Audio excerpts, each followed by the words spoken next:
You wanted my opinion. I think it stinks to high heaven. The story is strange. The story is weird. The story makes no sense. The story defies logic. And by the way, the behavior of everybody involved, including the investigators, don't make any sense. Quick follow-up on yesterday's expose on the Justice Department's completely irrational and dangerous decision to release that manifesto written by allegedly written by the would-be assassin of Donald Trump. I mean, even Bill Barr, the former attorney general, has come out and chastised the Justice Department for doing that. And as if that story hasn't gotten strange enough, here's today's revelation. Explain this to me if you could. The son of this would-be assassin, Ryan Ruth, has now been arrested for child pornography. This guy apparently is peddling in kitty smut. Orrin Routh had hundreds of files of illicit photographs of minors, according to prosecutors. And of course, he probably wasn't even on anybody's radar or being investigated until his father attempted to assassinate President Trump. We think. What's going on here? A little bit of the article. The son of Ryan Ruth, man arrested in connection with the second apparent assassination attempt of former President Donald Trump, has been taken into custody on federal charges of possession of child pornography. Investigators say they discovered hundreds of files with child pornography during a search in Orrin Ruth's residence on Saturday, conducted in connection with an investigation unrelated to child exploitation. In other words, it was probably a search related to his father's arrest, right? So they're going to investigate all the people that are connected to his father. Maybe there was some piece of evidence that connected his son to this plot. So they go and search the son's house, and then they find all this child smut. That could be it. Or there could be another reason that this is coming out too. I'll float an idea your way coming up in a minute. But if you're sitting there thinking, wait a minute, the son of this guy, why does that sound familiar? Why do we already know something about Ryan Ruth's son? Why is he already sort of in the front of our cranium here when we mentioned this assassination attempt? Well, you'll remember that within 24 hours of the arrest of this assassin, the Daily Mail had an exclusive interview with this guy. See? Son of alleged would-be assassin Ryan Wesley Ruth says his dad hates Trump like all reasonable people, but he never owned a gun and wouldn't do anything bat crazy. So the Daily Mail hunts this guy down, interviews him, no vetting, no exploration, no, you're his son, that's enough for us. Let's plaster your opinions all over the headlines and put it out there. And of course, everybody in the universe, in the media universe that is, picks it up. And by the way, they picked up the most important thing that he said after the assassination attempt of Donald Trump. I mean, there's only one pull quote here that everyone has to blare everywhere. Newsweek got it. They did their due diligence. They saluted smartly and charged up the hill. There's the headline. Ryan Wesley Ruth's son says his father hates Donald Trump. As he said, like all reasonable people. I'd show you the, look at what shows up in my my ads there. I'm shopping for some weights, maybe. I told you it was a Daily Mail exclusive, but their website is so full of ads and garbage that I'm not going to waste your time with it. Let's take a look at Newsweek, which isn't a whole lot better. Shots fired at Trump's golf course, da-da-da-da-da. Secret Service agent notice, da-da-da-da-da. Let's get down to the son. Ruth's son, Orrin Ruth. Boy, if you're peddling in kitty, it's probably a fair bet that you have a first name like Orrin. Ruth's son, Orrin Ruth, told the Daily Mail shortly after Sunday's shooting that his father hates Trump, quote, as every reasonable person does. And they'll just repeat it from mountaintop to mountaintop because, I just tried to take shots at Donald Trump, but the important thing to take away is there's nothing unhinged about that. Only reasonable people hate Donald Trump. I don't like Trump either, he said. Then he said his father's not a violent person and that he was not aware of him owning a gun. Orrin Ruth also said he could not believe his father would target the former president. He's my dad, and he's had a couple of traffic tickets, as far as I know. Orrin Ruth said, that's crazy. I know my dad, and I love my dad, but that's nothing like him. He said he'd fallen out with his father, but described him as a great dad and a hard worker. So, of course, the son of Orrin Ruth had a whole week to blast out hate speech toward Donald Trump, claimed that only reasonably people hate Donald Trump, claimed that he never owned a firearm and that he wouldn't do anything bad, crazy. And only now, 8 days later, do we find out that that character witness that the media was more than happy to repeat across all the networks and across all of the websites, that it turns out that guy is peddling in underage smut. What did it say? Thousands and thousands of pages? Was that it? Oh, hundreds. Sorry, don't want to overstate the case too much. Hundreds and hundreds of pieces of kiddie smut. All right. So this is weird, right? I mean, what are the odds? What are the odds? A couple things here that just don't make any sense, and I think deserves some sort of logical exploration. First of all, the media's participation in repeating this guy's denials and my father's, he wouldn't do anything like that. He doesn't even own a gun. Wait a second. Why did nobody in the media challenge that assertion when it first came up? We didn't even put any focus on this. As we've covered this story in the last week, we haven't even mentioned the son until today, until this development, because we saw that story as the stupid distraction that it was. But what kind of distraction did it serve, actually? Because if you think about the story of the son and what he said to the media immediately following the arrest of his father on this assassination attempt, nothing makes sense. He says that his father didn't even own a gun, and yet what do we know about his father? What's the one claim to fame he has prior to his assassination attempt? That he was over in Ukraine fighting with Zelensky's army to try to kill as many Russians as he could to protect democracy as we know it in Europe, right? We know that's the one thing that he's been doing, is trying to raise money and raise an army to go over to Ukraine and fight on behalf of Zelensky and the Ukrainian people. So how does it make any sense that he doesn't have a gun? He must have had a gun at some point. What was he doing fighting the Russians? Was he running, using a bow and arrow? Do you have a spear? What was he throwing rocks at the Russians? So why is it so shocking to his son that he doesn't even have a gun? And then as we laid out yesterday, this guy doesn't have a dollar to his name. He looks like a hobo. He looks like, one of Hunter Biden's down on his luck crack dealers. And meanwhile, somehow he can travel back and forth from Hawaii. By the way, Hawaii ain't a cheap place to live. I mean, unless he's a homeless person, which he could be, but we haven't been told one way or the other by the Justice Department. But he lives in Hawaii.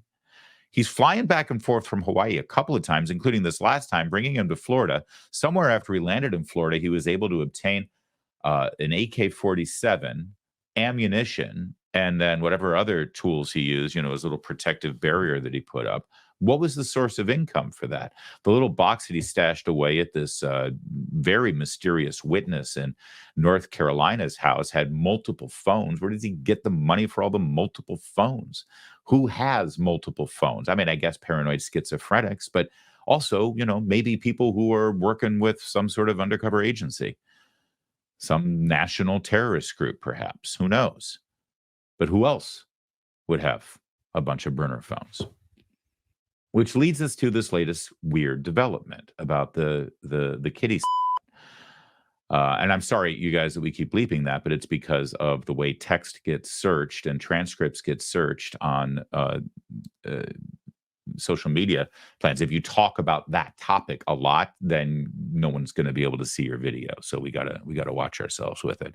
But that material that he apparently was in possession of and led to an arrest after the FBI happened to search his home in connection with the arrest of his father.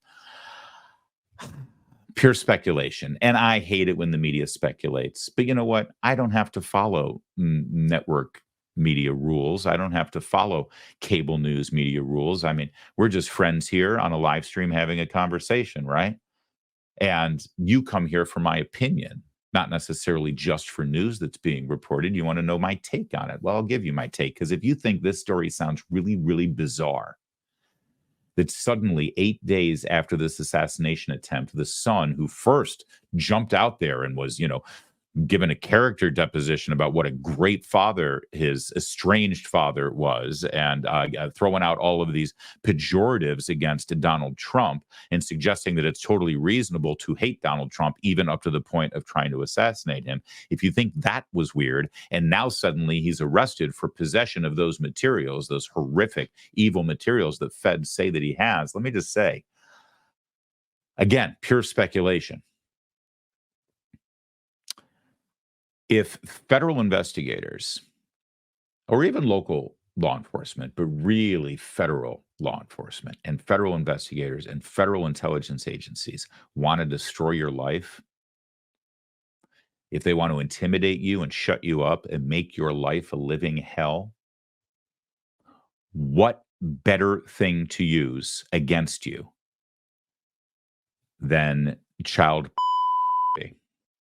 than the stuff that he is alleged to have had. And I'm not saying he didn't have it, and I'm not saying that this isn't a legitimate arrest, and I'm not saying that this isn't a completely, totally, 100% wackadoodle coincidence that the son of the guy who just tried to kill President Trump just happened to have hundreds of illicit files of children, leading to a federal arrest now on possession of those materials. I'm not saying that none of it's legit.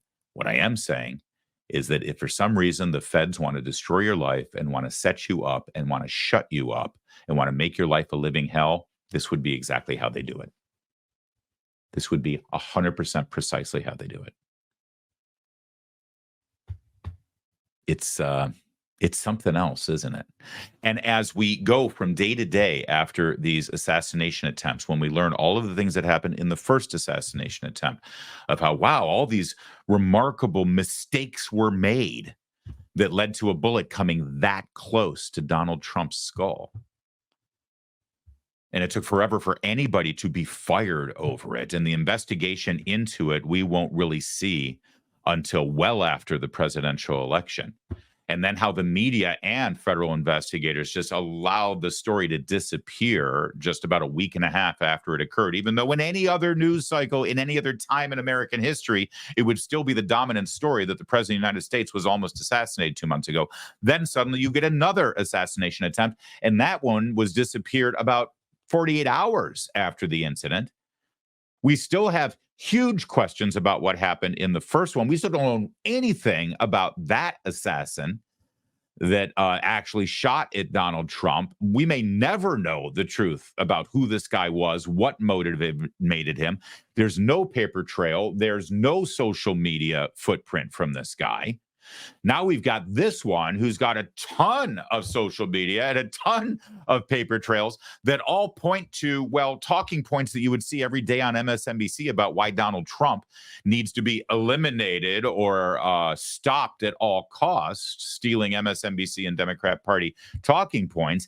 And then a week later, the Justice Department puts out that debacle yesterday that's being roundly criticized and condemned for basically buying into the would-be killer's manifesto to further amplify the fever swamp that wants to kill Donald Trump. Did you know that there was a poll taken last week?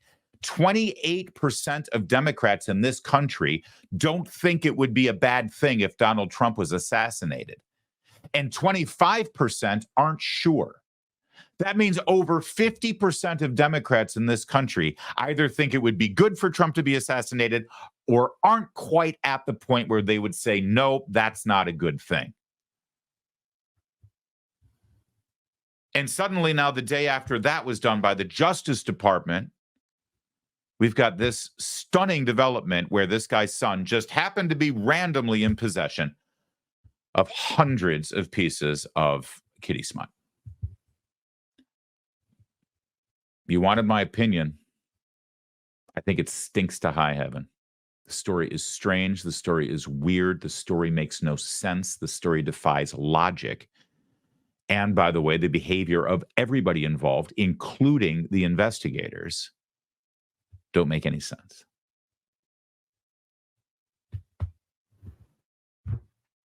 But just to button it up, the official line is The man who attempted to assassinate Donald Trump is still in custody. And there are huge questions about how he was able to make his plot and obtain the materials to be able to carry out his plot. And now, 8 days after his arrest, his son just happened to also be peddling in horrific, completely unrelated child pornography. And your Justice Department and your FBI is sure to get to the bottom of all of it. Oh, and by the way, the state of Florida, under Governor Ron DeSantis, has been investigating on their own in their simultaneous investigation with their state investigators and the federal investigators under the direction of President Joe Biden, Vice President Kamala Harris, and Attorney General Merrick Garland refused to cooperate with state investigators from Florida under the direction of Governor Ron DeSantis. Why they wouldn't cooperate with the investigation, no one knows. Again, you could speculate about that too, but you would think that federal investigators getting into an assassination plot against a former president and the current leading candidate for president in the upcoming election just 6 weeks from today, you would think that they would welcome an all hands on deck approach to the investigation. That if another entity is willing to provide resources and state investigators to this entire crime investigation, that they would welcome them and cooperate with them and work with them, but they're not. They're not. They don't want Florida investigators anywhere near this. They want to be able to keep everything tightly controlled within the confines of the FBI and the Justice Department, which I'm sure is standard operating procedure, and there's nothing fishy or suspect about it at all. Now you know the facts, and I guess we'll just wait till tomorrow for the next remarkable, extraordinary, completely unbelievable, coincidental story attached to this. We'll be here for you.